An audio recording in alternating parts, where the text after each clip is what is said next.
week is the second installment of Jesus' ministry. And we want to cover two things that Jesus did. Last week, we were covering the plain teachings, just the plain words, and then the parables, and kind of two different ways he taught. And then this time, we want to cover his miracles and then also his prayers, which kind of give a window into who he is. And I'd like to start off with the miracle side. And then, there's two sides to Jesus' miracles that I'd like to kind of emphasize or put forward tonight. The one is this. Jesus did miracles, and those miracles, you wonder, like, why did he do those miracles? And then, I'll show you a couple of verses here that show that those miracles attest to Jesus and his message. If Jesus would have come and then there would have been no miracles, it would not have had the same impact. God, in his wisdom, chose for Jesus to come. And when he came, he did wonders, signs, powers, works, miracles. And there's a verse from Acts 2:22. Peter just says this: Men of Israel, listen to these words. Jesus the Nazarene, listen to this. A man attested to you by God with miracles and wonders and signs, which God performed through him. So it's like you look at him and you say, like, there's something different here. And a miracle should cause you to realize he can go out of the bounds of the natural world that we are in.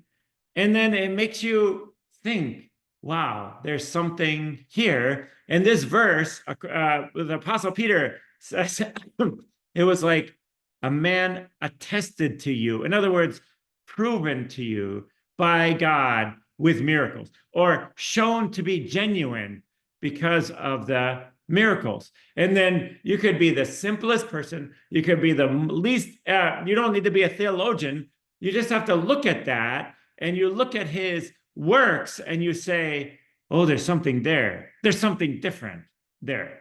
Why? Because I saw the healing of this person, a dead man being raised. I saw him walking on water. And then, you don't want to get caught just with those miracles, looking for another, like the next one, but it should make an attestation or a proof that, oh, Jesus, there's something genuine there. And this was true with the apostles. They gave a message. This is in Hebrews 2:4. They gave messages, and then God testifying with them, both by signs and wonders and by various miracles, gifts of the Holy Spirit, according to his own will. And then what you're supposed to do is you look at what they're preaching and you say, like, wow, that is so great of a salvation. Why? Because God testified. And so you may wonder, like, well, why in America do we not see that many miracles or whatever? It's like, well, what the purpose is, that there should be a testimony. And maybe at this time, what is a sufficient testimony is this: the word. And you have many, many Christians living out their lives, many Christians preaching, and then God's like, it's enough. But you go to another setting, even this setting with when Jesus just first appeared, it's like, there's a lot of miracles. There's a lot of miracles. And then with the apostles in the New Testament, there's a lot of miracles. Why? It's like, wake up. There is a message here. There's a person here. And I want to attest to that through all these miracles. And you just realize there's something special here. Okay. First use of miracles. This is the second. And this is what I want to spend most of my time on. It's like the miracles are like a picture of our experience of Christ. And I'd like to talk about this. And I think what I'd like to say is this. We all should have thousands of miracles and wonders in our life. Thousands. It's like, and if you look at all of the ways Jesus interacted with people, you see that the miracles were not just for curiosity or interest, but it's like there's like a way he's drawing people, attracting people, compelling people to follow him, enabling people, and enabling people to follow him. And miracles, I would say like there are somewhat two classes, and this is kind of my classification system, but there are miracles that Jesus performed where they were just supernatural, out of the ordinary. He turned water into wine. And then there's kind of a second class of miracles that were ordinary events that, like, because of their timing, because of their way, they are a miracle. For instance, cast your net on the right side of the boat. Now, Jesus didn't just turn water into fish. There were fish there. It was like a natural occurrence. Like, you wouldn't say like, wow, fishermen caught fish. That's a miracle. No, but it's more like, yeah, it happened, the timing, the way, all of those things. And I would just say, like, we need this kind of life. And if you have a life with the Lord that is vibrant, that is real, you could have a life of 1,000 miracles in your life. And just like it's like little experiences, like, wow, I just sensed the Lord was saying that to me, telling me that. And then a few weeks later, this very thing happened. And I'm like, oh, Lord, you did it. Why? It's just like he's a miracle, a miracle. It's a miracle experience. And to have that makes Christian life so vibrant, and it makes it so living. And then you just realize, like, the Lord is here. Now, there's one person who he keeps asking me, Rex, I just want to see a vision of Jesus. I want to have him take me to the heavens, and I want to see a vision of Jesus. and then I was praying with him a while ago, and then we prayed for this one situation in his life to, like, lift. And then the Lord did it in 1 week, just lifted the whole situation. I just couldn't believe it. I was like, that was a miracle right there. He wanted to see the supernatural, but then the Lord was giving him the whatever, the other kind of miracle. And then I hope our lives are just filled with this. So I'd like to list this, and then we'll go through a few of these in a little bit more detail. But just think about this experience of a Christian in the light of all these miracles. Number one, Jesus turns water into wine. You see real joy. And then he causes there to be a miracle in fishing. And then that's where he calls Peter. It's like, so how was my calling done? It was like a little miracle. And then he calms the tempest. And Peter just learns, like, the disciples just learn, he can say, hush, be still. And I realize the Lord. And then he casts out demons, and we'll look at that. You realize, like, nobody could change that person, but Jesus did. And then he heals and just causes a certain kind of wholeness to be in a person, stopping the flow of blood, cleansing the leper, healing a withered hand. The blind would see, the dead would be raised, and all of those things in my life. I was blind, now I can see. I was dead, now I'm alive. I was leaking life, and now that life is contained in me. How'd this happen? All kinds of little miracles of Jesus. And when I'm talking about these things, we're not going to talk about only physical healings, although I believe in it and I've seen it, and I have, I testify to its reality. But I also would say, like, it's spiritually, oh my goodness, we need this kind of healing. And how are those healings taking place? Because of miracles, wonders, signs. And then the Lord does another miracle of feeding the 5,000, and the way he involves the disciples in it. He didn't just say bread and then 5,000 people got bread right in their stomach. They didn't even have to chew. He could have done that, but he didn't. He just involves the disciples. And so what happens? It's like a little miracle of service. It's like, and then miracle of walking on water is like, I could take a risk, and Peter took a risk, and and then miracle of finding the stater or coin in the fish's mouth. Like, some miracles just teach you things like, oh, I just never thought this would happen. And when Peter went fishing like that, I think it took a while for the fish to get onto the hook while he was laying there, sitting there, just like, oh, I'm learning this lesson. And then another miracle where Peter was like restored. And if you put all these together, on the one hand, you see, oh, I see the attestation of Jesus as the true Messiah, as his person, as his truth, and the truth of his message. But on the other hand, you just see like the Lord is just working with us.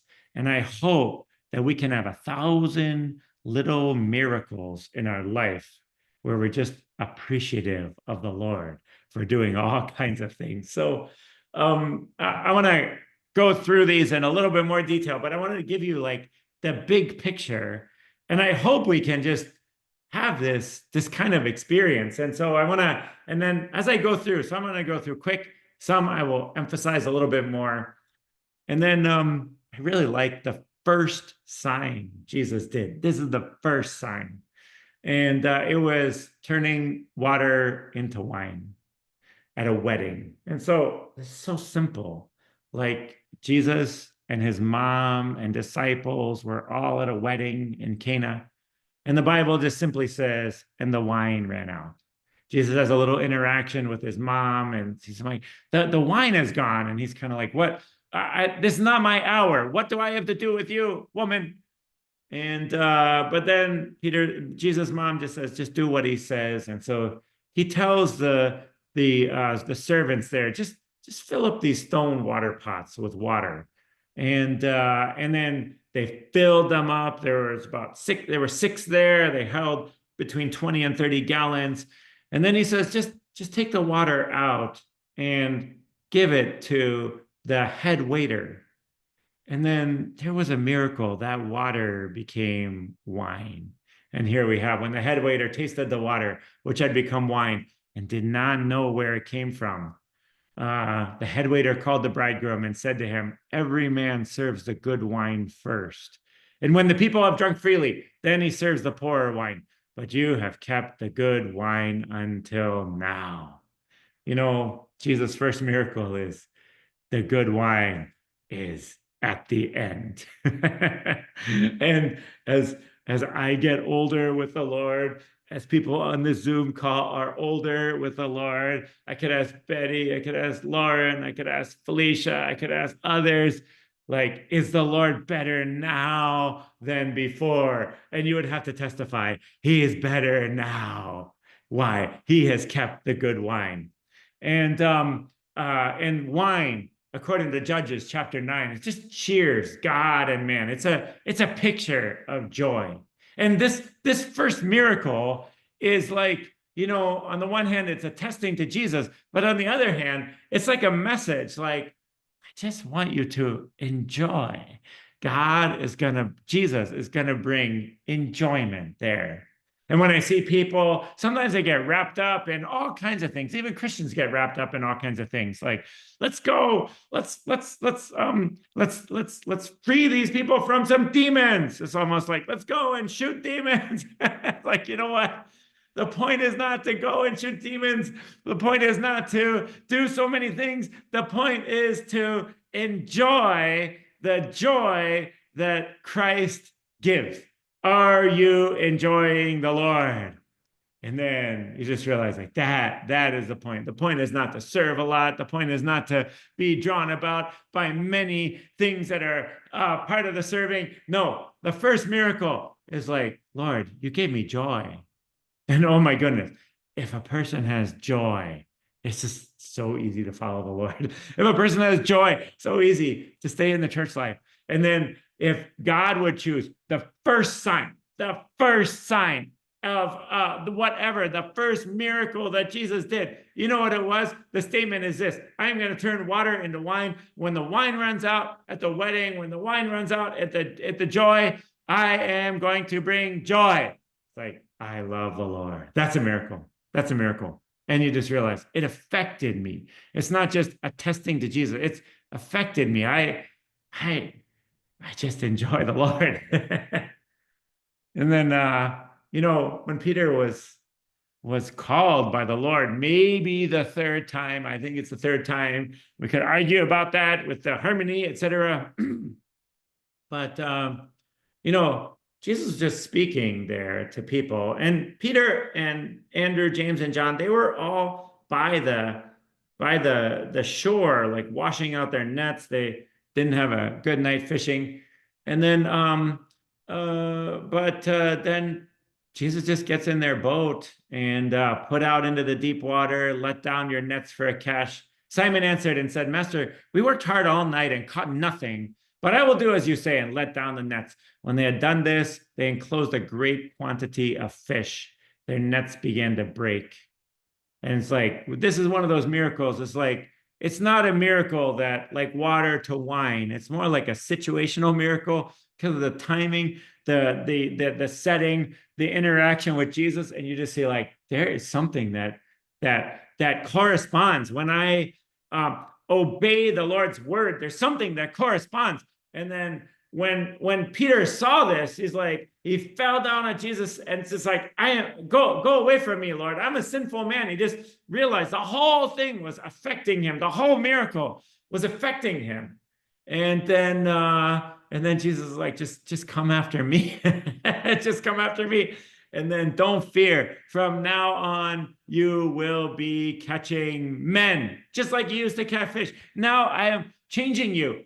And then how was Peter called by the Lord? It was by a miracle. It wasn't just for like a healing. It wasn't just for a curiosity display. This miracle was for calling.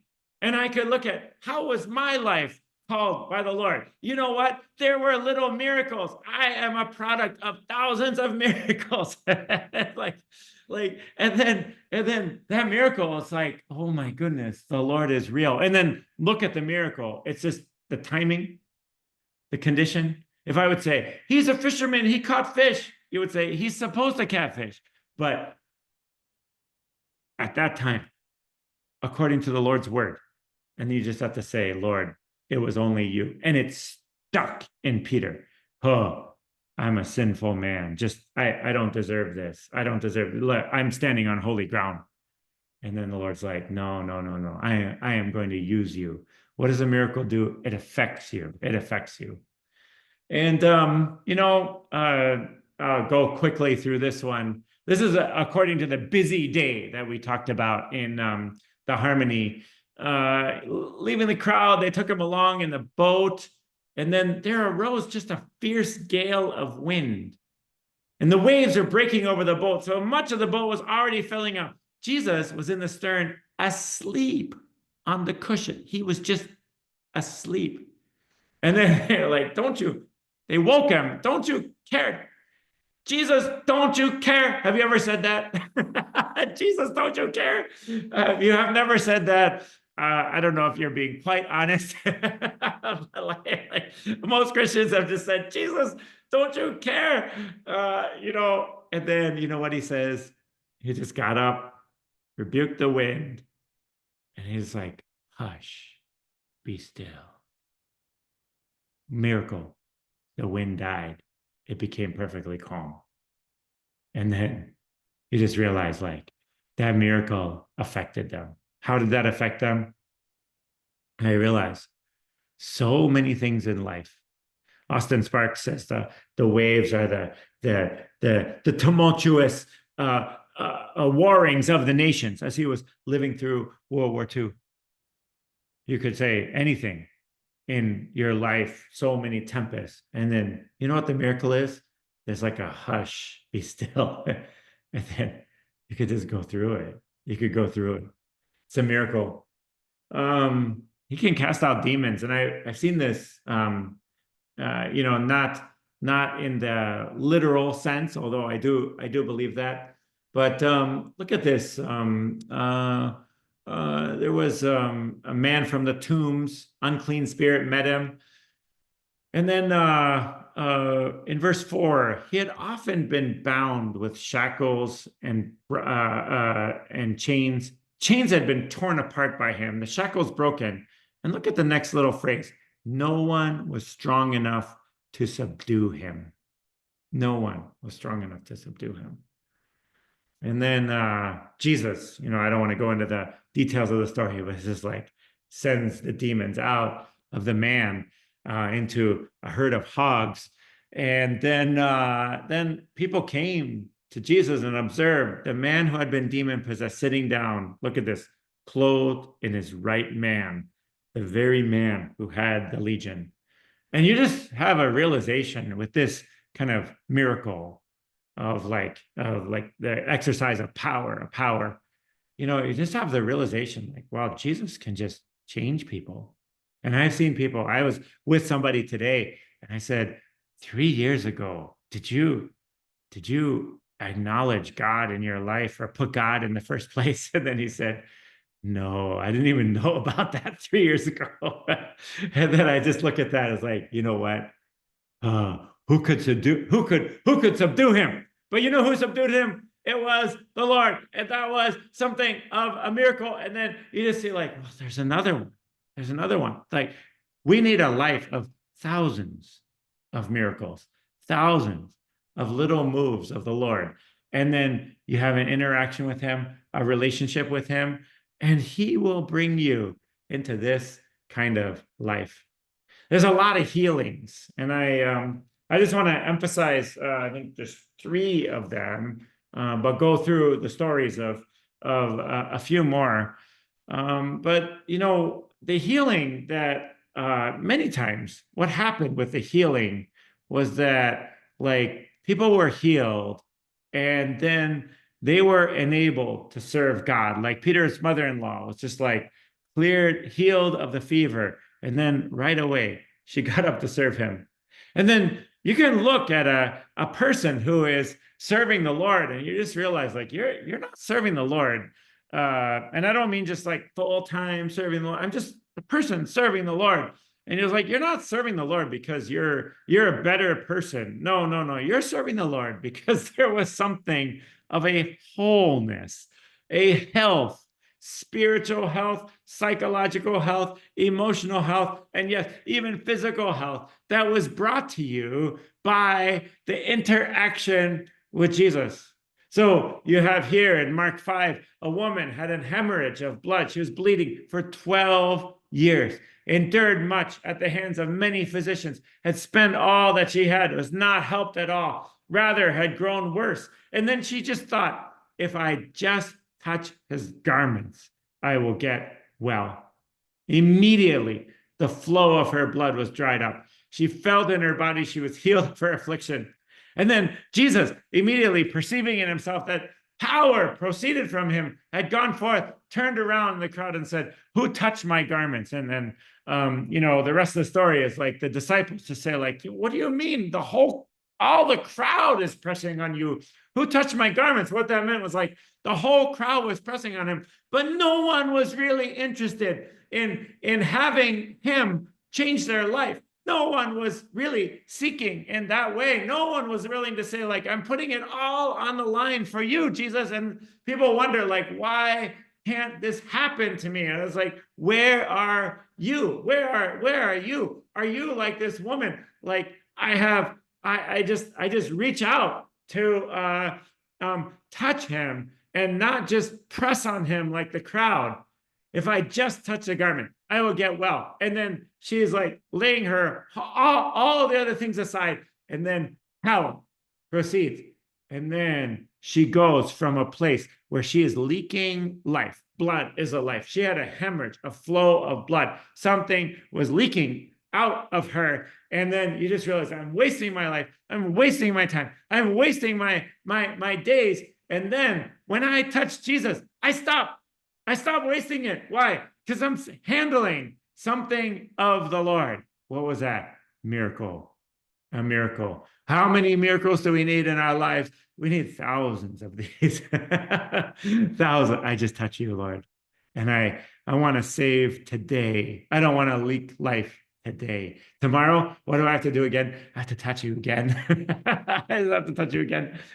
It's the leper was cleansed, and I really like this one. While he was in one of the cities, there was a man covered with leprosy. When he saw Jesus, he fell on his face and implored him, saying, Lord, if you are willing, you can make me clean. Well, leprosy is really a sign of like a sinful rebellion against God. There were a few names in the Old Testament that we know got leprosy.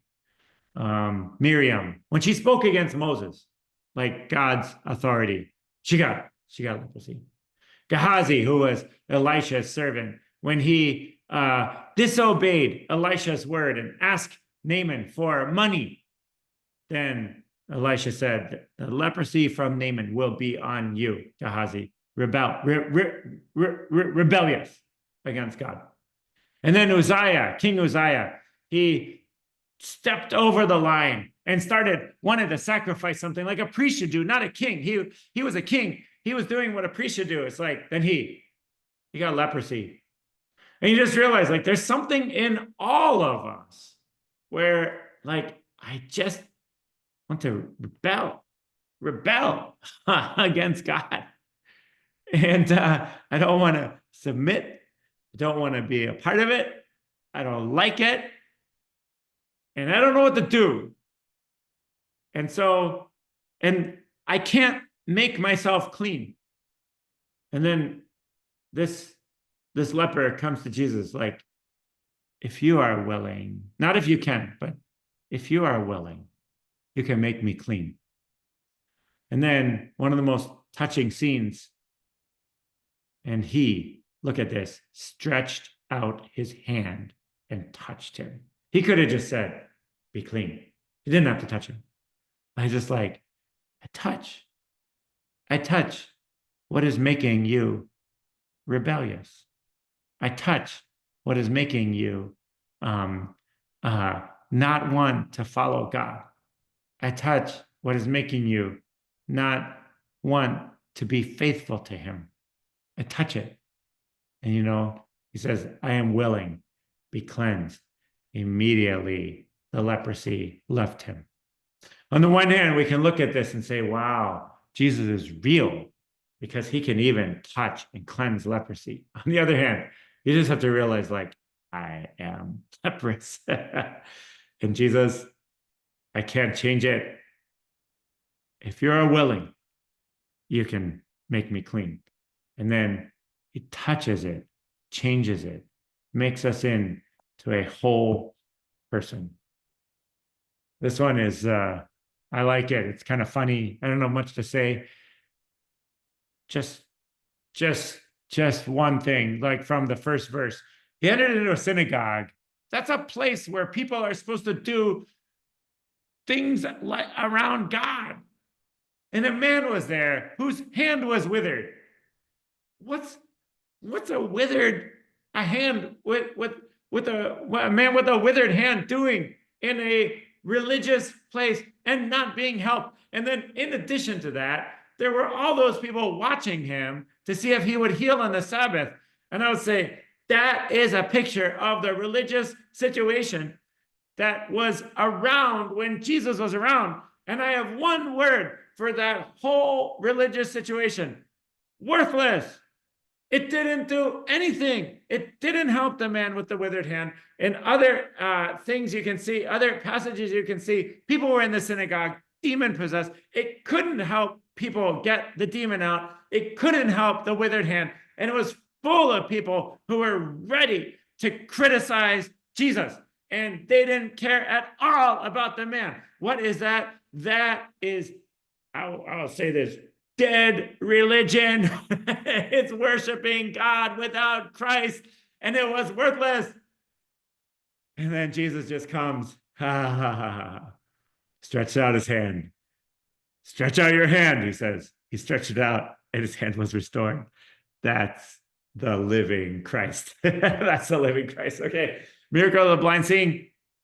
That's the final one I want to emphasize. There was a man born blind, John 9. And then everyone was wondering, like, is this guy sinful? Were his parents sinful? She's like, no. He's just there for the glory of the Lord. And has some words with him. And then Jesus spat on the ground and made clay of the spittle and applied the clay to his eyes. And then he said to him, go wash in the pool of Siloam. And when he went away, washed, he came back seeing. And oh my goodness, what a meaningful interaction here. What the spit that comes out of his mouth, it's like whatever word comes out of his mouth. Man shall not live by bread alone, but by everything that comes out of the mouth of God. And here it's like there's something that came out of the mouth, and it was mixed with clay. And then even like man is made of the clay. It's like, so the word comes out and then it mixes with a human being. And then you put it on their eyes, and then it seems like it gets worse because, like, wow, isn't that making it worse? Like now I have mud on my, now not only I can't see, but now I have mud on my eye. Plus, this is pretty gross. The whole thing is pretty gross. And then you wash. I can see. And oh my goodness, I've just seen so many people who can see, that they can see, like they can see the Lord. They can see the church. And let me tell you, I've met a lot of smart people who can't see. They can't see because they're still blind. A lot of intelligent people that can't see because they're still blind. What can make you see? What can make you really see the Lord? It's like you need to have him spit on the ground, and then there's a mixing, and then there's a mud, and it puts on your eyes, and then all of a sudden, I could see Jesus. And then, there's a brother, he got baptized like 2 weeks ago. It was in another church. And then he was reading the Bible, and then he had such insight. Why? Not because he's so smart, but because he can see. You see all these miracles of Jesus, all necessary for our following of the Lord. And we need to have a life where we have 1,000 little miracles in our life. It's like, I can see. Okay, the final one is, Lazarus was in the tomb for 4 days, and then he just cried out. Jesus just cried out, Lazarus, come forth. The man who had died came forth, bound hand and foot with wrappings. His face was wrapped around with a cloth. Jesus said to him, unbind him and let him go. You know what? Sometimes we are so dead. And even Lazarus was in the tomb for 4 days. And then one of his sisters says, he stinks. And then you just realize, I'm so dead. But then there's something spiritually dead. But then there's something, a miracle that happens with the Lord, where we can just say, like, I am alive. I still love the Lord. I still want to be with the church. I still want to like follow him. You just realize, like, you know what? My life, my experience with the Lord is just a product of miracle after miracle with the Lord. The later miracles are about serving. And, as I mentioned at the beginning, with the feeding of the 5,000, Jesus could have just, there's 5,000 people and 5,000 men. And so maybe double that if you include the women and children. And then he could have just said bread in stomach, and then everyone would be full and no one would be hungry. He could have done that, but he didn't do that. Just like he could say, like, gospel preached to the whole world, and then it's done. No, he uses us. And then he involved the disciples in this kind of miracle. Jesus said to them, they don't need to go away. You give them something to eat. And then they said, like, well, wait a minute, like, I'm involved in this now. The disciple would say, I'm involved in this. And this is how a miracle is like coming forth. You give them something to eat. Maybe you say, Lord, can you save people of my work? And he's like, you give them something to eat. Lord, can you revive the church? Like, you give the church something to eat. Can you do something with my family? It's like, you give them. It's like, okay, time for a miracle. And they said to him, we have here only 5 loaves and 2 fish. Bring them here to me. Ordering the people to sit down on the grass, took the 5 loaves, 2 fish, looking up toward heaven, blessed the food, breaking the loaves. And look at this. He gave them to the disciples, and the disciples gave them to the crowds, and they all ate and were satisfied. You know, this miracle was a miracle of like service. Like, how can I serve the Lord? You know what you need? You need one of those 1,000 miracles. How can I serve the people? Like, how can I give them food? Well, give the 5 loaves, 2 fish to the Lord. And then the Lord will break it and give it back to you. And then you would go and feed the others. You just realize, like, Lord, what a wonderful miracle. Yes, it does attest to the person and truth of the message, but it also opens up a way for me to serve the Lord. You know, Jesus was walking on water, and then Peter just said to him, Peter was in the boat, Lord, if it's you, command me to come to you on the water. He said, come. Peter got out of the boat, walked on water, and came toward Jesus. Okay, then he had a little problem. Seeing the wind, became frightened. He began to sink, cried out, Lord, save me. Jesus stretched out his hand, took him, and said, you have little faith. Why did you doubt? But I really appreciated the first few steps Peter took. Why?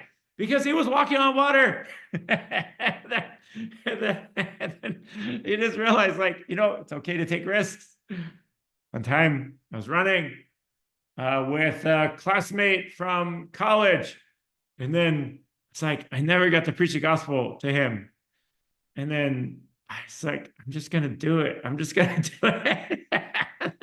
So we were running, preach the gospel. It's like, you got to walk on water. Try to walk on water. You just take risks. And you start to learn, like, Lord, I just want to do that. Okay, he didn't get saved then. But about 4 years later, my wife and I met him in the city that he was living in. And you know what? He prayed to receive the Lord. And he just realized, like, no, let's do it. Let's walk on water. What? That miracle, yes, it attests to the truth of Jesus, but also you need 1,000 miracles in your life as you serve the Lord. And then, you know, Peter really learned, and this is a miracle of learning. Those who collected the 2 drachma tax came to Peter and said, does your teacher not pay the 2 drachma tax? And he said, yeah, sure, he pays the 2 drachma tax. And Jesus was like, why did you say that? And then, you know, in their you know, now in our society, we would say, of course, the sons pay tax. Everyone pays tax. Even the leader pays tax. But at that time, no, sons are free. It's a different culture. but you know, and then Peter's like, oh, he learned, wait a minute, he's the son of God. He's the son of God. Jesus is the son of God. And Peter would be like, oh, you could maybe think,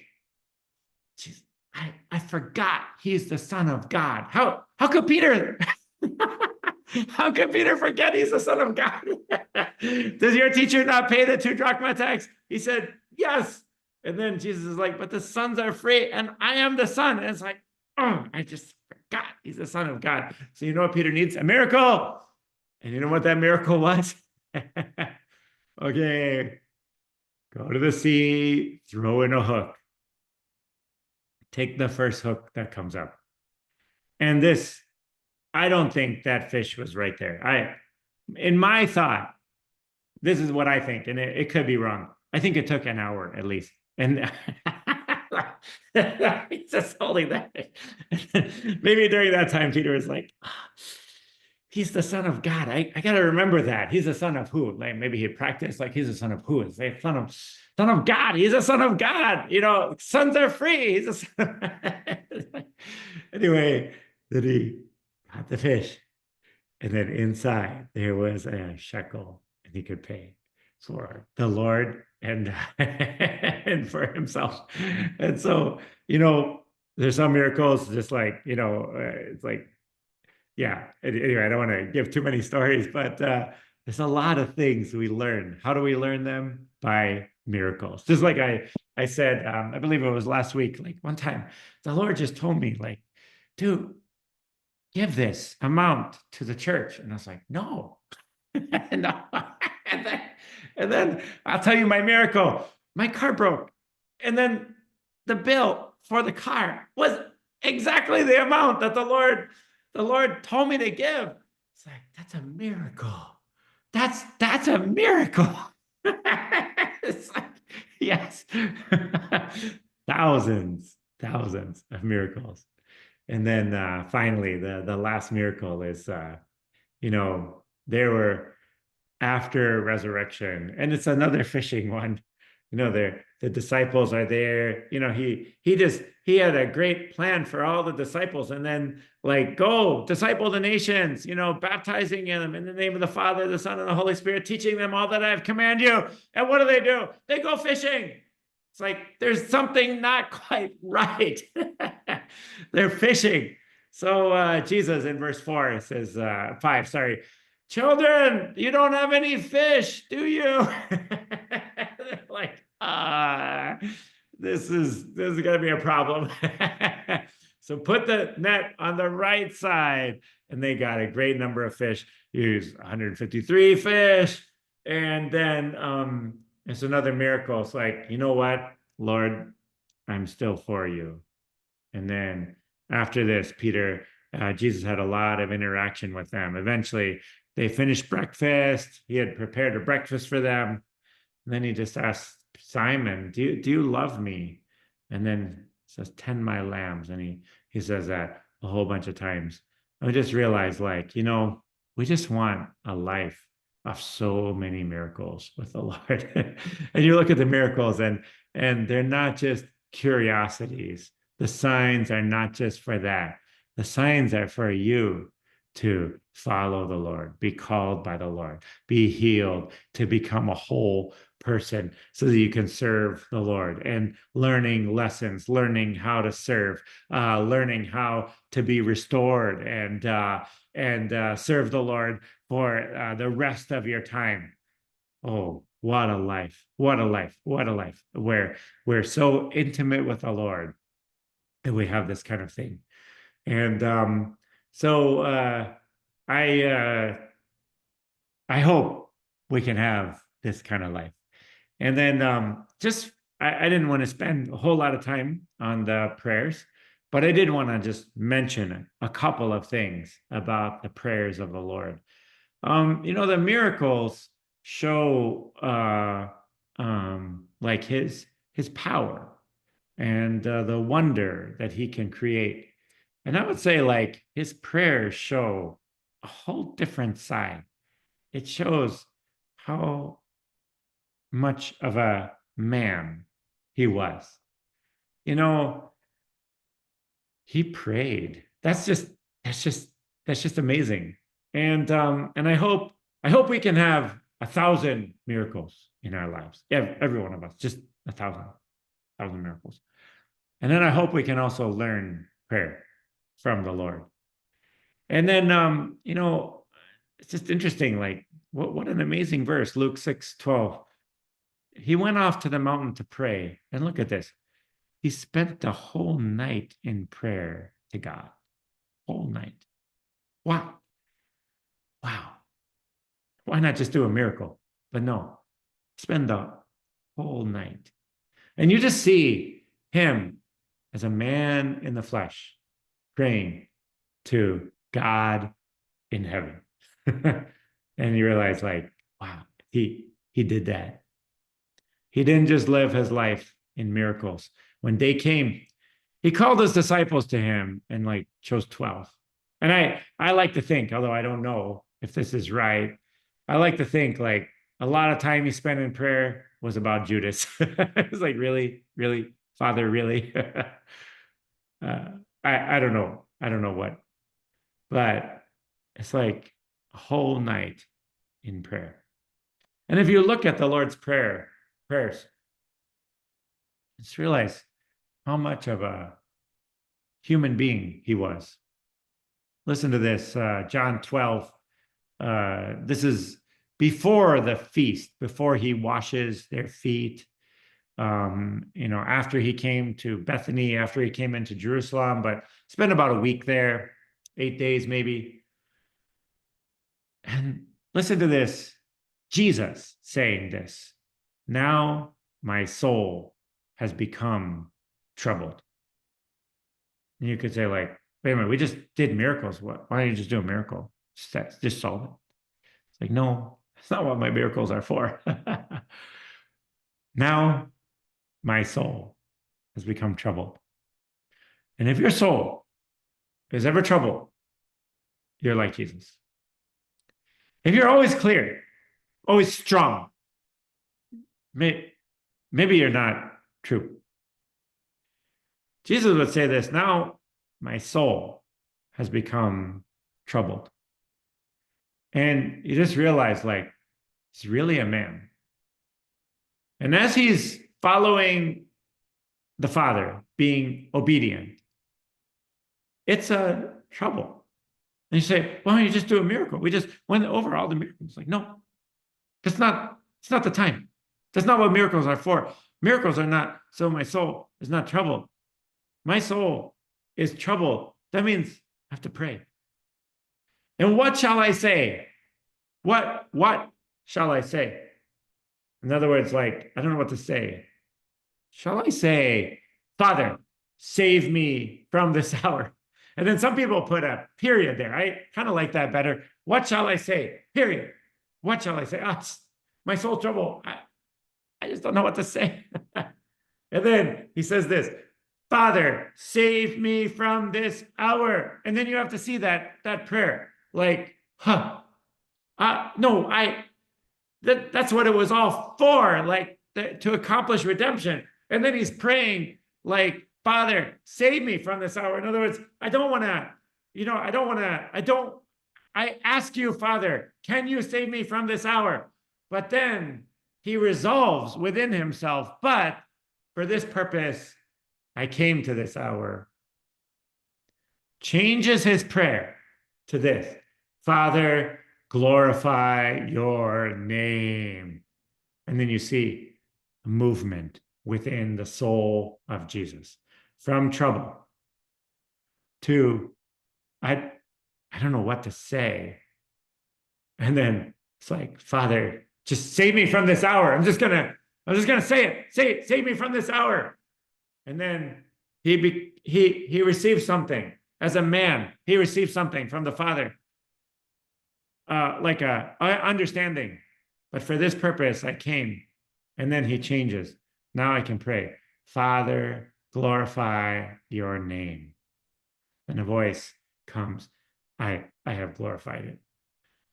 In the garden, which is a few days later, maybe a week later, he prays a similar one. My soul is deeply grieved to the point of death, just deeply grieved. Again, you see, deeply grieved. My soul, it's not like my soul is peace. It's not name it and claim it. No, it's not a name and claim. It's like live for the Father. That's what he did. My soul is deeply grieved to the point of death. And he went a little beyond them, fell to the ground, began to pray that if it were possible, the hour might pass by him. In other words, I might just, can I avoid the cross? He was saying, Abba, Father, all things are possible for you. And then he says this, remove this cup from me. Right there, asking. And then in his perfect soul, and he remained a perfect soul. This was not rebellious. This was not anything like that. He resolves, yet not what I will, but what you will. And then there you see right there, two wills. The will of the man, Jesus. The will of the Father. He had a will. That will was not always linked, always robotically attached to the will of the Father. No, his will was by his own volition put to conform to the Father's will. And then he always perfectly did it. It doesn't mean he never had a question. It doesn't mean he was always untroubled in his inner being. But you see in this prayer, the insides of Jesus. And that is a model for us. With the miracles, you see his ascendancy and transcendence. With the prayers, you see him as a man, following the Father's will. Sometimes I may pray like, Lord, I'm so troubled. Is there any other way other than the church? Just other than the church. Can you just remove the church? And then it's like, no, not what I will, but what you will. Father, amen. This is your way. You can pray prayers like that. You would be like Jesus. And then eventually your will corresponds to his. And so just to summarize, miracles attest to the truth of his message and person, but they also show his attracting, calling, making whole, establishing the service of his disciples. And I hope we all have 1,000 miracles.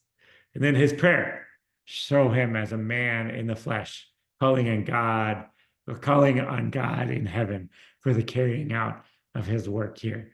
So praise the Lord for these two aspects of the Lord's ministry. So I will stop there.